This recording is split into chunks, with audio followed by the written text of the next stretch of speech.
Welcome to Literature World.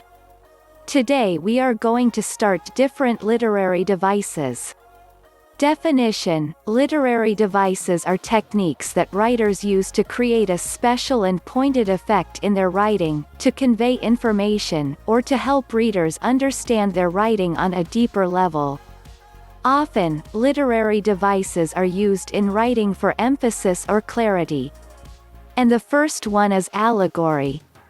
Allegory. An allegory is a narrative, whether in prose or verse, in which the agents and actions, and sometimes the setting as well, are contrived by the author to make coherent sense on the literal, or primary, level of signification, and at the same time to signify a second, correlated order of signification. We can distinguish two main types: one, historical and political allegory, in which the characters and actions that are signified literally in their turn represent, or allegorize, historical personages and events. In the second type, the sustained allegory of ideas, the central device is the personification of abstract entities such as virtues, vices, states of mind, modes of life, and types of character.